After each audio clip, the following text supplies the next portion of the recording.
Hello, everybody. Welcome to Weekend Co-ops. And today we are hanging out with the developers of Alien Rogue Incursion Evolved Edition. It's a VR game, and it started as a VR game, and now is on console and PC. And today we have TQ Jefferson, the Chief Product Officer, and Eugene Elkin, the Game Director. Gentlemen, how you doing today? Doing Good. all right. Thanks for Thanks for having us. having us. Good. Uh, Thank you for having some time. I know it's been crazy. Launching onto a console after you've already done a successful launch into VR has definitely probably made your lives a little exciting over the last few months. So we appreciate your time. Um, so that being said, this being a VR first game, um, what was the original idea that sparked Rogue Incursion as a VR game, and then maybe how did that evolve into why we ended up on console and PC? I think I can take most of that. So to break out the first half of your question, what what was sort of the genesis of the idea behind Rogue Incursion, and really what we had set out to do was to create our love letter to Aliens or the franchise, but in particular the James Cameron helmed sequel to Yep. Alien. Um, we wanted to make something a game where you as the player um, and the player character were both there for essentially the same purpose, which was to push back against xenomorphs. So we've seen Isolation just crush it with the stealth, horror, fear, anxiety. We want to make this sort of the other side of that coin, which was a bit more push forward. Have a colonial marine that is capable, that has history with xenomorphs, has fought them before, and made it her mission. I'm talking about Zula Hendricks, made it her mission to wipe out xenomorphs, and that's a alignment between what the player wants to do, which is go in and shoot xenomorphs, and what the character wants to do, which is go in and shoot xenomorphs, was just a great bit of like alignment there. Um, so we had always planned on bringing this game to as many platforms as we could. We knew that there is a sizable Alien audience, or the diagram between Alien fans and gamers had some heavy overlap. So PC and console were always in the books, but we went VR first because Survios has traditionally been a VR studio. It's one of the OG VR dev pubs out there. So really, it was a matter of leaning into our strengths first and foremost, and building sort of where we felt most comfortable, and where we could realize the vision to its sort of like I don't want to say fullest extent, but we can realize the vision, we can get the game done, and then from there bring it from VR to PC console. That's awesome. And yeah, and the I immediately saw the connection between Aliens, the sequel, and Zula's gameplay within this episode, and I loved how it felt a lot like Colonial Marines, like the old Alien Colonial Marines games. I mean, I miss those games. So I loved when the VR version came out. I was very excited. I was, you know, uh, me and VR don't get along too well, but it's just such a great, and the mechanics you built into it for VR first was really good. And then transitioning to console, we noticed how you guys simplified some of the VR mechanics, so that it didn't feel intrusive to the console gameplay. Was there any challenges there, like trying to find a way to make those work where it didn't feel like it was hindering being on console over VR?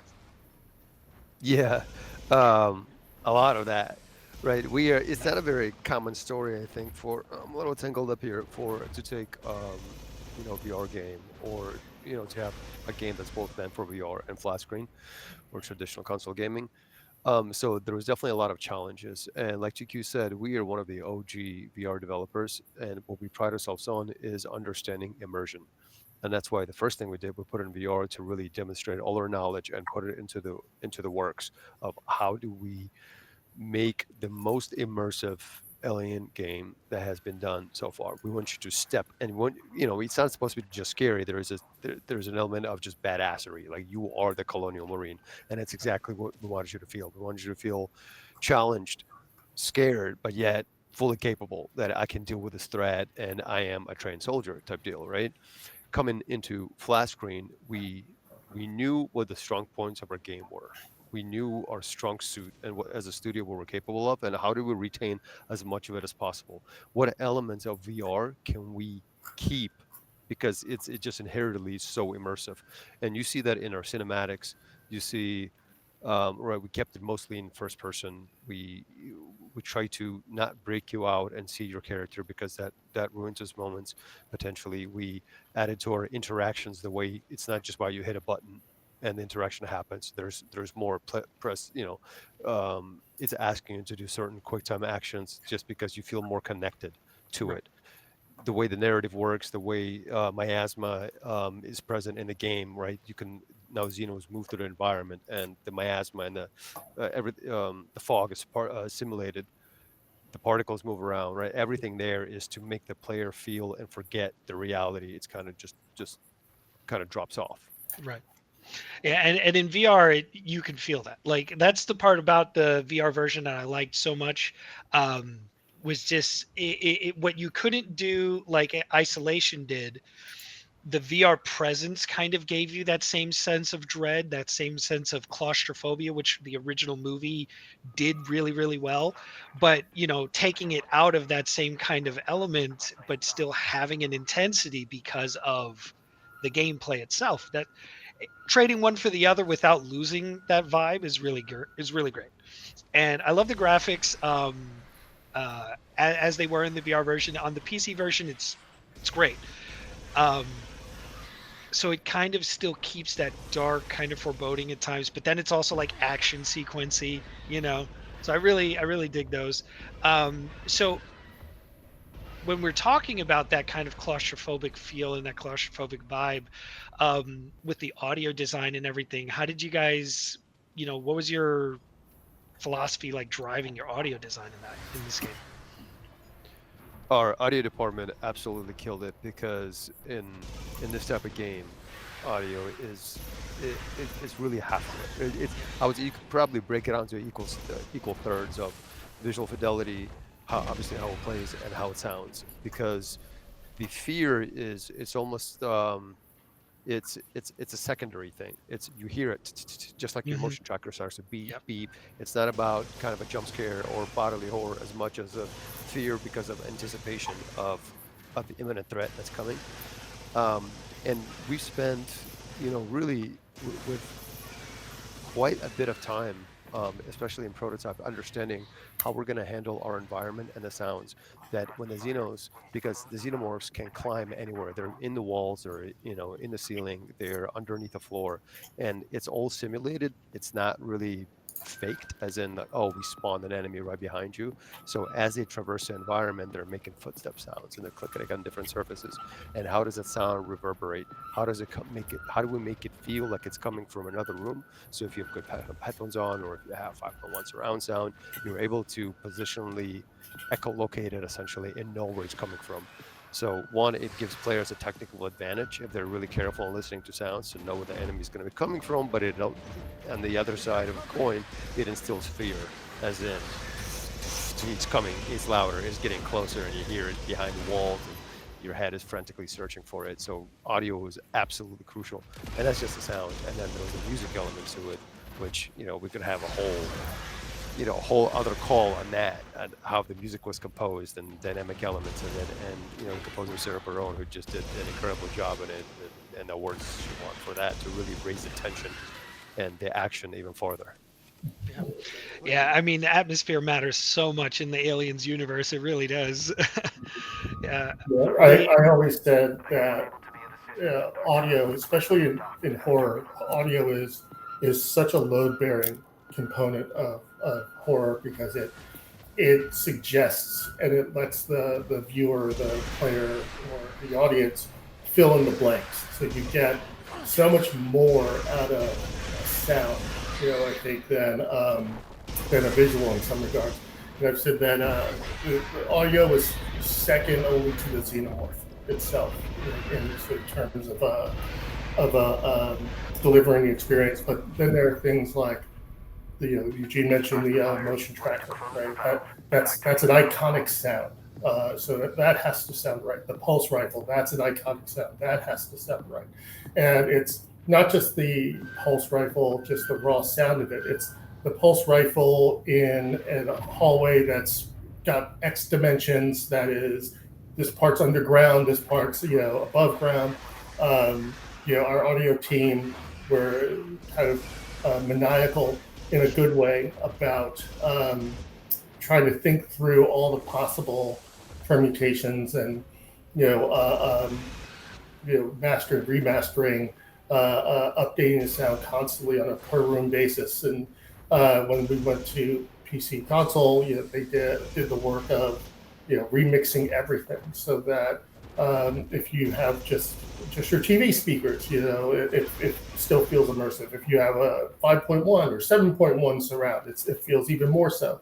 So that the audio felt good and meaty and substantial, irrespective of how you're listening to it or what platform you're on. That's awesome. Yeah.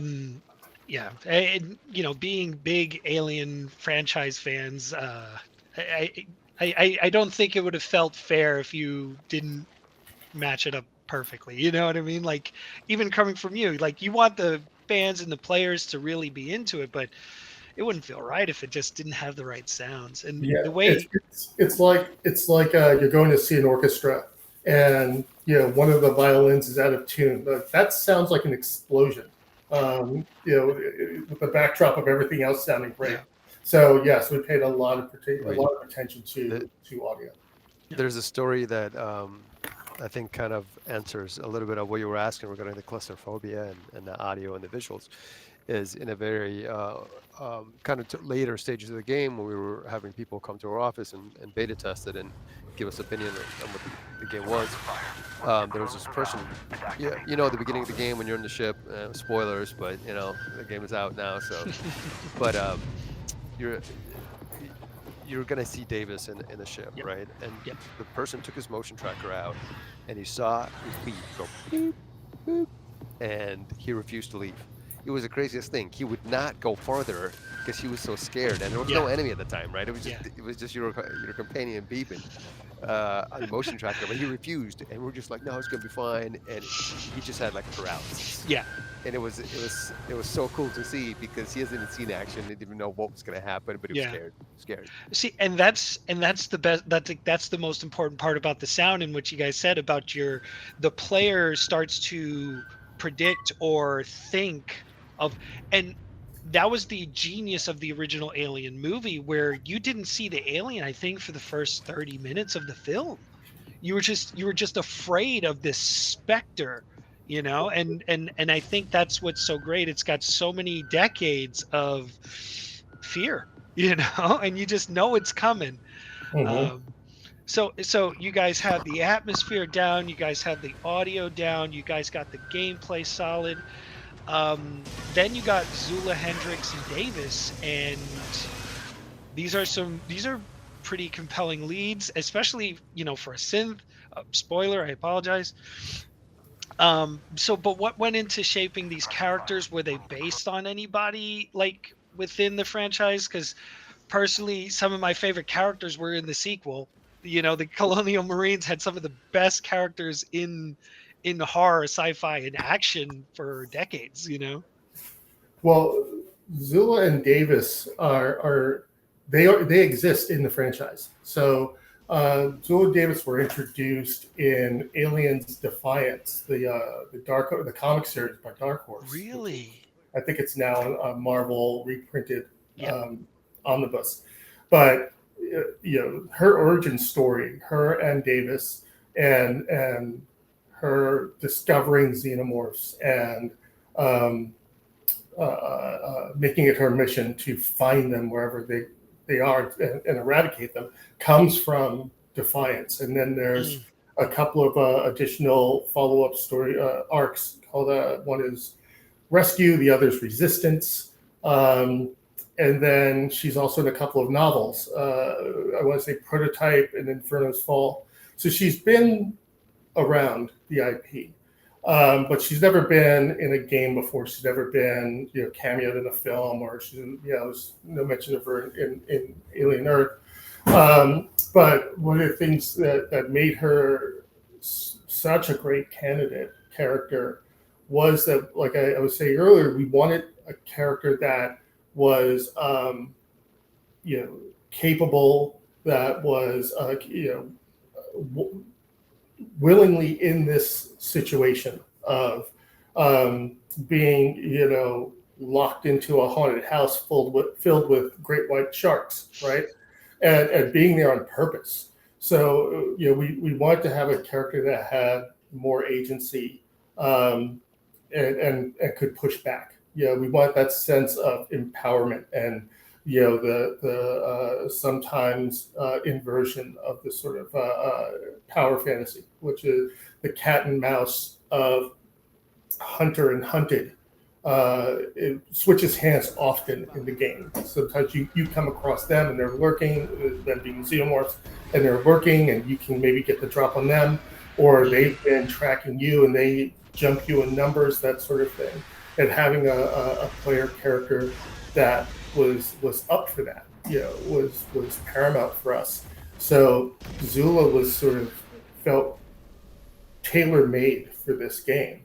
The fact that she has Davis 1 as a synth, and he's also, if you read those books, you'll see that he has downloaded himself into devices in the past. So again, this gave us this great bit of flexibility of how we have the person in her ear, right, without having someone trailing her all the time, etc.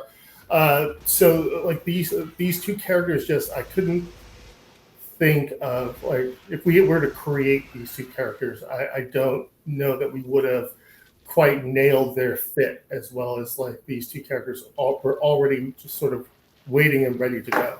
Yeah. Well, I did not know they were canon characters. That's awesome. I'm gonna have to go do some homework on this because I own a lot of the old, like some of the comic books that were released over the last few years and stuff like that, but I missed that one, so I'm gonna have to go find the omnibus now and do some homework, especially because as you can see on console and in Steam, this is episode 1. So there's more Zula and Davis ahead of us. I don't want to talk about the ending of this game because I don't want people to have that spoiled, but it has me excited for what's more to come, and that brings me to, with you said Aliens, James Cameron's version was probably your biggest influence in this version of the game. Then the question for me was the obvious absence of Weyland-Yutani, and instead we're on a site for Gemini. So is that something that was purposeful so that you could leave room for some kind of universe expansion? We just saw in Alien Earth, there were numerous mega corporations like Yutani, and they obviously were not friendly. So yeah, world building. Part of the reason we leaned into Gemini Exoplanet Solutions is because they're not as well known in the IP, which means there's more narrative flexibility that we can do. We can build with less restrictions, and we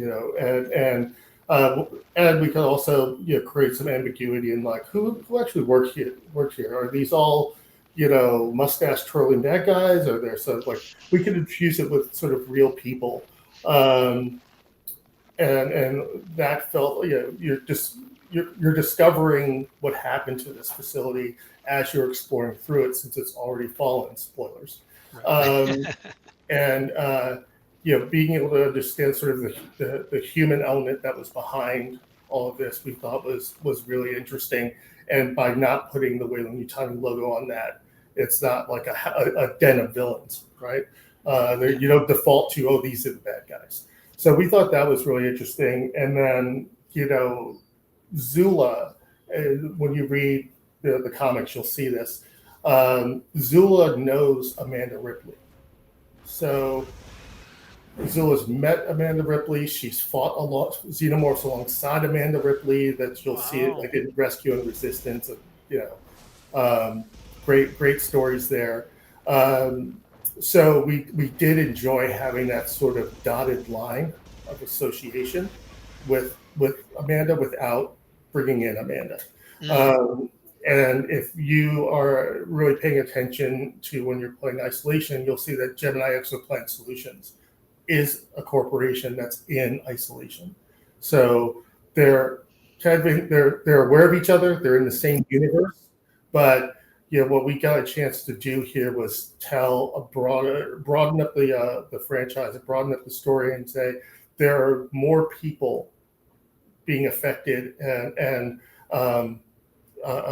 affecting or trying to exploit xenomorphs than just Will Yutani, and it's not just the Ripley family business Yeah. to fight xenomorphs, right? Yeah. So in that regard, like Disney or 20th Century Studios and Games were great partners in their willingness to let us sort of push the borders of the IP, the franchise out a little bit and tell a bit of a larger story in like a different part of space. Yeah, and I think with most franchises in the movie side of things, they always feel so tight onto what works. You don't ever get a chance to see these, side stories, these different characters, doing things behind the scenes. So it is cool to see something you guys took from the books and expanded their own like side pocket universe within this greater story. So, and I mean the crossover with Ripley, that's interesting because I mean now we're getting into territory where movies are happening now that were technically between or before previous movies that helped lay the foundation. So Yeah. it's great to see where the game's narratives can kind of intertwine with that. Who knows? Maybe we'll see Zula on Alien Earth or another of the movies. That would be a great That would be cross. amazing. If, Yeah, that would be amazing. Even if I saw a file full on a screen in the film Yeah, that said Z Hendrix, yeah. Like, I'm hey, good. I'm good. that would be awesome. So let's I could talk about story all day long, but let's go back to like the gameplay and the transition from VR to console and PC. Were there any challenges with like translating beyond like we talked about toning down some of the VR mechanics to be more accessible for console and PC. Were there any other like technical challenges translating from VR to PC? Um, as far as I mean, there's many technical challenges, but I think there's some that's important to talk about as well that are more gameplay design and the balance. Yeah. The way you play and the way you make a VR game versus a typical game is very different. Your accuracy and how fast you can aim at something, how fast you can shoot something, and or respond to a threat is drastically different. Some people can kill 10 things with a mouse really, really quickly, right? You can aim, you can spin Yeah. 180 in 2 milliseconds or something, right? Whereas if you're playing in VR, it's very different. So it's slow and methodical, and it was more fear and kind of tension oriented in the VR. When we went to traditional console, we sped it up. Mhm. We rebalance all the xenomorphs. They're a lot more aggressive. They do new behaviors because we wanted to counteract. You don't want to just cheese it and be like, well, they can take more damage now, right? They're more Yeah. spongy, or Yeah. they can move faster. You got to give them more behaviors. How are they addressing you as a threat or you as a prey differently than they did in the VR version? Just because you can do more and you are faster and it's easier to aim and you're not going to get as tired. So obviously we had to account for that. The what was great coming to standard console away from VR, and this is one of a few one of many benefits, but is to really crank up the graphics. As you got to call out, like it looks really good, Yeah. and you have a lot of limitations when you're in VR. You're rendering an image for each eye, right? You're rendering the game twice. You have a lot of considerations and the CPU as well that you have to take. Here, you kind of the shackles are off, and you're able to just crank everything where you had to kind of like really just squeeze the last drops out of, we're squeezing water out of the rocks there just to get the performance just to fit with it at 60 fps. Now we're Yeah. flying like in a modern hardware 90, and like I said, physical miasma, more Yeah. dynamic collides, everything is just, everything just feels a lot more terrifying, a lot more polished, and you're running just buttery smooth frame rate now. Yeah, and yeah, that ties into I was wondering what the transition to Unreal 5 was like, from VR to console and everything. So, but I mean, yeah, it looks incredible. It plays really well. I like that you said you ramped up like the intensity of the combat and everything, because I was going to ask, um, did you have to redesign some of the encounters from VR to console, Mhm. or like you said, you ramped it up because a lot of it has to do with on the VR side with unpredictable player physical motion. You know what I mean? Like, so for me as a player, I wonder how that plays out, how that all works. Yeah, it's all of that. The player is also moving a lot faster Yeah, in non-VR. In VR, you yeah, don't want to make the player sick. They move pretty much kind of almost a natural speed, maybe a little yeah, faster. In flat screen, you're moving very fast. I mean, since Xenomorphs have to move really fast, what type of actions do they take? Everything had to get yeah, rebalanced, and some of the catered experience, like the holdouts, definitely got rebalanced manually, while the others we spend time on system adding more systematic changes, because we prided ourselves on the behavior of the xenomorphs being systematic, as in they truly exist in an environment and they're simulating. They're not just popping up and appearing because the player is there. They they had some they had something to do when they were in the room. They travel long distances sometimes to go check out what the source of a noise was, and then they might have seen you, and all of that. Um, so and that's all systematic behavior because it gives birth to kind of an unpredictable and emergent gameplay. hmm So any changes we made to the xenomorphs to account for this new players not in VR anymore had to be systematic, and it takes a lot of work and a lot of testing. yeah. Um, so, and for the people watching, a little bit of a tiny bit of a spoiler, but the game ends on a cliffhanger, and and again, it's part one. So the question is, without spoilers, what are we looking towards? What are we looking forward to with part two?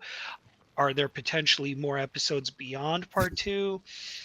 And how will our relationship with Zula and Davis evolve, beyond episode one? Well, there's not much we could say about part two at this point. But other than like we're all incredibly excited for what's in store. What we're going to see is part one ends with Zula descending in an elevator deeper into the facility, and not unlike movies like Dune and Dune Part Two. I would expect the story to pick up right where that left off, and what we want to do is conclude Zula and Davis's adventure on Perdan and in Castor's Cradle. And if you're exploring in the game and you're picking up the reading the messages, and you're picking up the audio logs and so forth throughout part one, that there's a mystery that needs to be revealed. Like we started the game's story, after the facility is collapsed. So there's an entire, understanding of like what happened here. Right?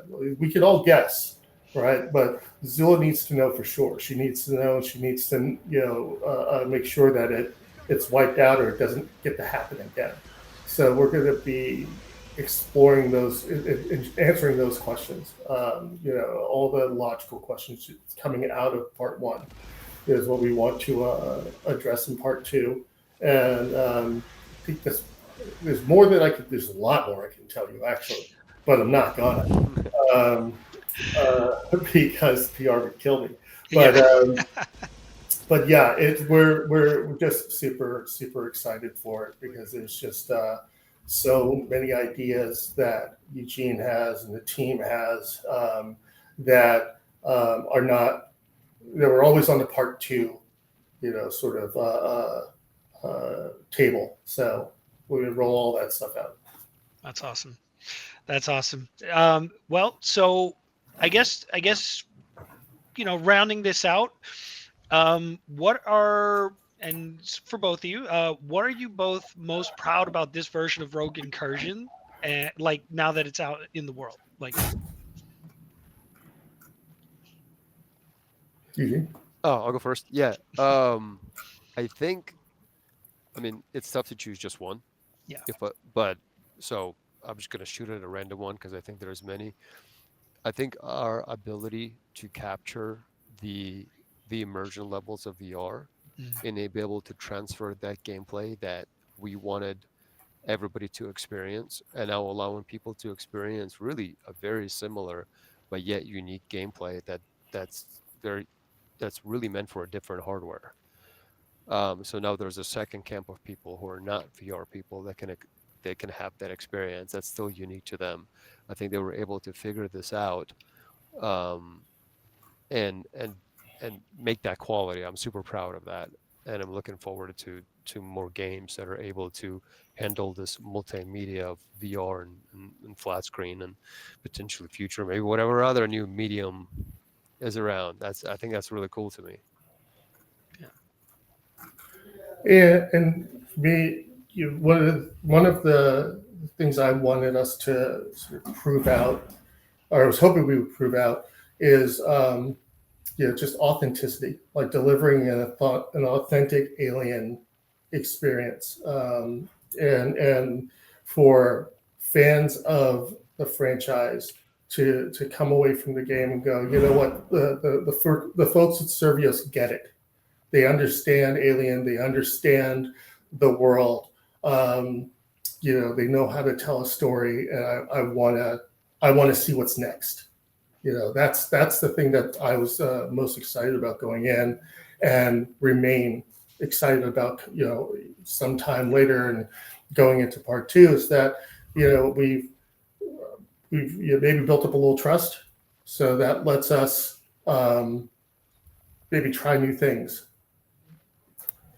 awesome. Well, Servios is doing a great job. It feels like I'm playing through an episode or a movie of the Aliens franchise. I get to hang out with the Colonial Marine in a synth. Always fun for me. This one to me is more accessible than Isolation. I could not stomach Isolation. It was too intense. This one's more my speed as a soldier.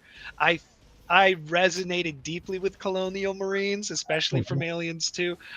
So yeah, you guys did a great job. The games are excellent, and I really appreciate your time. Is there anything you'd like the community to know about Rogue Incursion that maybe I didn't touch on?